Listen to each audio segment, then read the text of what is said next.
Assalamualaikum warahmatullahi wabarakatuh. Kembali lagi bersama saya Mulyadi R, calon guru penggerak angkatan 4 dari Kabupaten Melawi. Pada kesempatan yang berbahagia ini, saya akan berbagi demonstrasi konseptual pada modul 3.1 pengambilan keputusan sebagai pemimpin pembelajaran.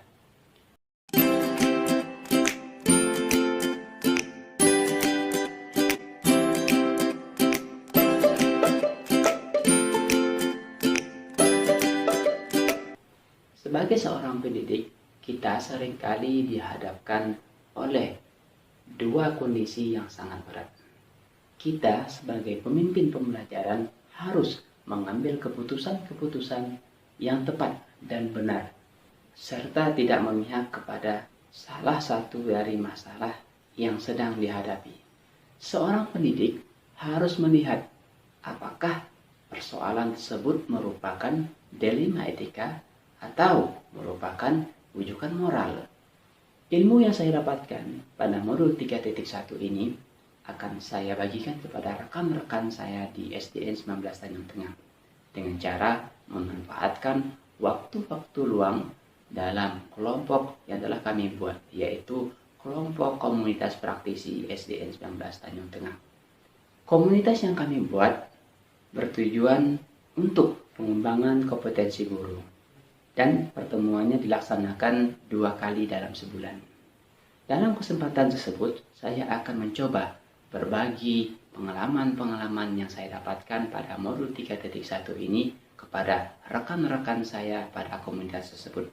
Sehingga nantinya diharapkan saya dan juga rekan-rekan dapat mengambil keputusan yang tepat sebagai seorang pemimpin pembelajaran.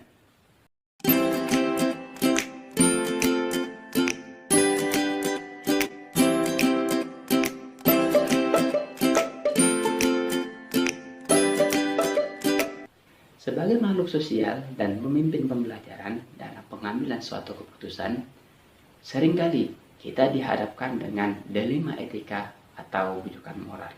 Dan dalam hal ini, kita harus memperhatikan apakah kasus tersebut merupakan dilema etika ataupun rujukan moral.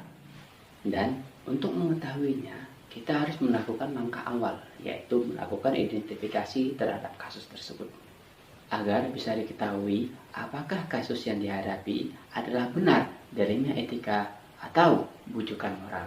Apabila masuk dalam kategori kasus dilema etika, maka ada beberapa hal yang harus kita lakukan dalam pengambilan keputusan tersebut. Di antaranya yaitu kita harus memperhatikan 4 paradigma, 3 prinsip, dan 9 langkah-langkah dalam pengambilan suatu keputusan.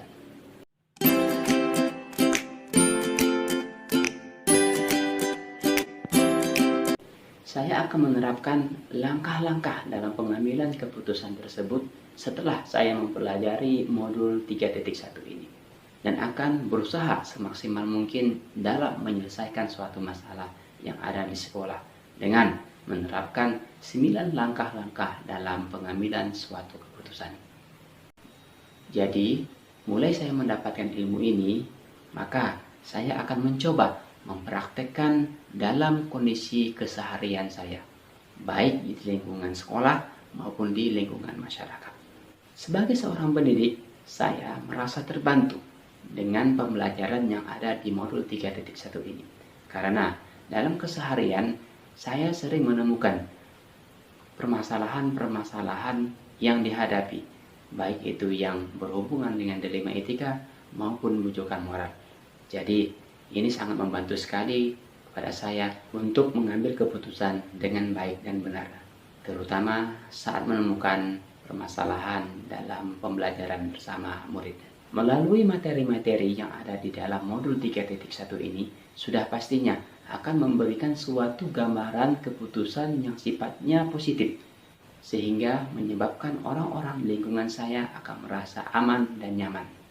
Hal itu juga dilakukan untuk memerdekakan murid dalam mencapai keselamatan dan kebahagiaan belajar mereka.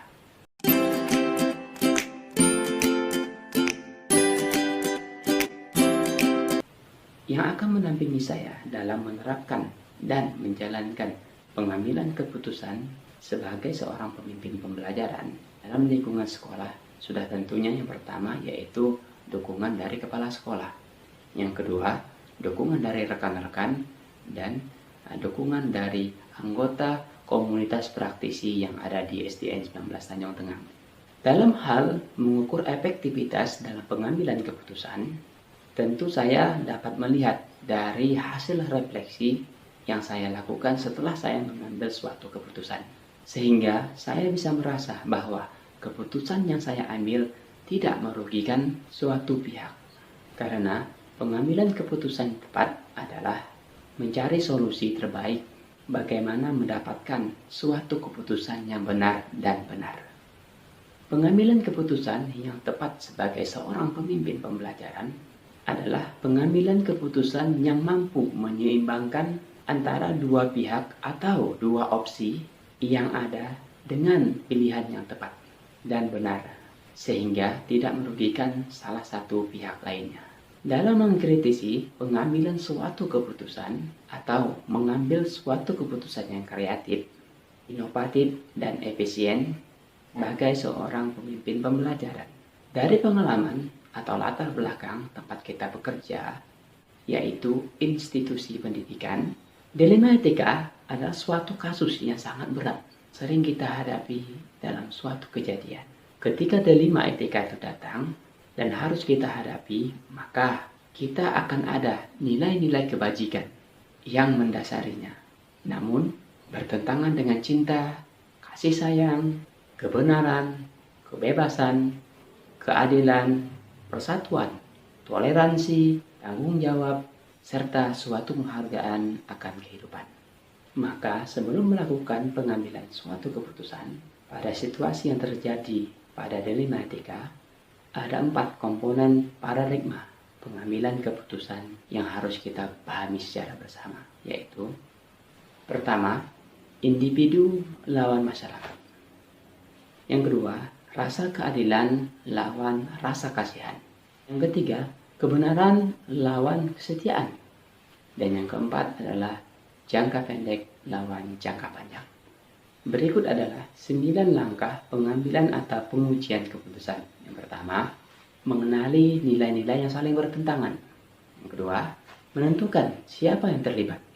Yang ketiga, mengumpulkan data fakta-fakta yang relevan. Yang keempat, pengujian benar atau salah yang meliputi pertama, uji legal, yang kedua, uji regulasi, ketiga, uji intuisi, keempat, uji halaman depan koran, dan yang terakhir, uji panutan atau idola. Selanjutnya, pengujian paradigma, benar lawan benar. Kemudian selanjutnya melakukan prinsip resolusi. Kemudian selanjutnya kita melakukan investigasi opsi trilema. Kemudian buat keputusan, kemudian lihat lagi keputusan dan refleksikan. Demikian yang dapat saya sampaikan pada kesempatan kali ini, yaitu tentang demonstrasi konseptual pada modul 3.1 pengambilan keputusan sebagai seorang pemimpin pembelajaran. Mudah-mudahan bermanfaat buat kita semuanya, dan ayo kita sama-sama dengan niat tergerak, ayo kita sama-sama bergerak, dan ayo kita menggerakkan untuk Indonesia lebih maju. Demikianlah. Wabillahi taufik wal hidayah. Assalamualaikum warahmatullahi wabarakatuh.